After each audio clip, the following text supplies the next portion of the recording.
and Jon Favreau's Happy Hogan brings warmth and humor. Bradley Cooper voices Rocket, the snarky, raccoon-like guardian of the galaxy, with motion capture by Sean Gunn, continuing a story arc that's both hilarious and touching. The cast also includes cameos from familiar faces like Tom Hiddleston as Loki, Tilda Swinton as the Ancient One, and even a de-aged Stan Lee in his final MCU cameo, looking like his 1970s self thanks to Lola visual effects. The sheer scale of this cast is mind-boggling, but what's even crazier is how the Russos and writers make every character matter. Whether it's a lead like Iron Man or a supporting player like Okoye, everyone contributes to the story in a way that feels organic and impactful. This is a film that rewards fans who follow these characters across multiple movies, but it also introduces them in a way that's accessible if you're new to the MCU. It's like a giant superhero party, and everyone's invited. Let's get to the budget because, wow, Endgame is one of the most expensive films ever made.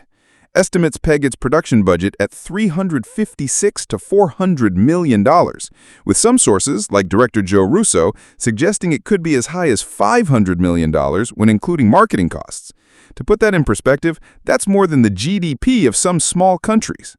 The film needed to gross around $1.1 billion just to break even. But don't worry, it soared past that, raking in a staggering $2.799 billion worldwide, making it the second highest grossing film of all time, just behind Avatar.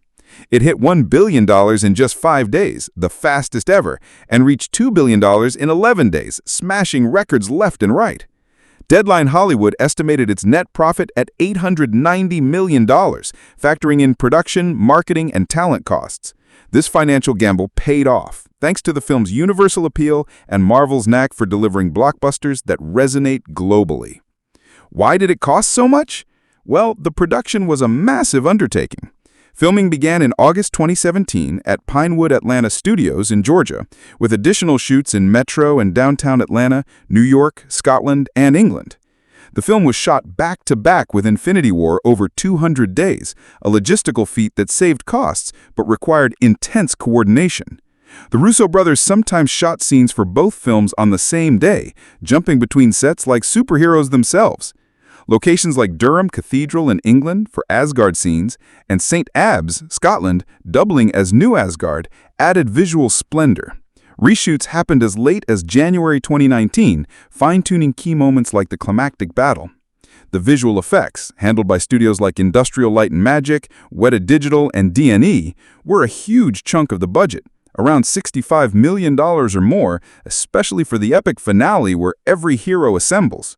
From quantum time portals to massive battles, the VFX team created a seamless blend of CGI and practical effects that'll leave your jaw on the floor.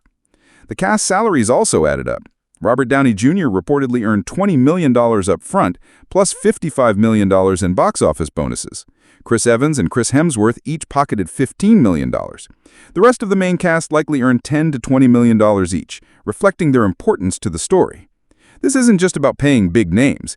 It's about rewarding actors who've carried the MCU for years, with Downey even advocating for fair wages for his co-stars, a nod to his leadership on and off screen.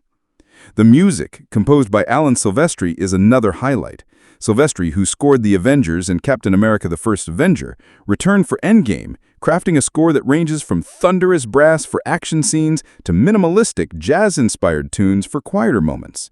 The track Portals, used in a pivotal scene, is a fan favorite, released as a music video on June 13, 2019.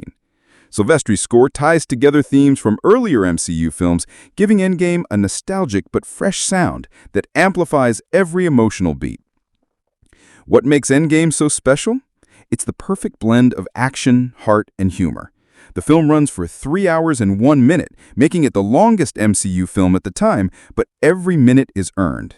The pacing starts slow, letting you connect with the characters' emotional stakes, then ramps up for a final 45 minutes of non-stop, jaw-dropping action. Critics on Rotten Tomatoes gave it a 94% approval rating based on 556 reviews, praising its exciting, entertaining, and emotionally impactful finale to the Infinity Saga.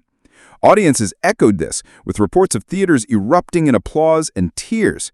Some even saw smudged mascara from crying fans. IMDb rates it 8.4 out of 10, calling it an emotional roller coaster with the coolest superhero plot lines ever. The film isn't perfect. Some critics noted its complex narrative and time travel elements can feel convoluted, and a few felt it leaned too heavily on fan service. But even those critiques admit the film's ambition and heart make it a triumph. It's a movie that rewards your investment, whether you've seen every MCU film or just a few. The action sequences are breathtaking, with visual effects that set a new standard. The character arcs, especially for the original Avengers, feel complete and satisfying, giving you closure while leaving room for new stories. Trivia time! Did you know Robert Downey Jr. was the only actor to read the full script? Others, like Tom Holland, were kept in the dark to avoid leaks. The end credits pay homage to the original Avengers cast with autographed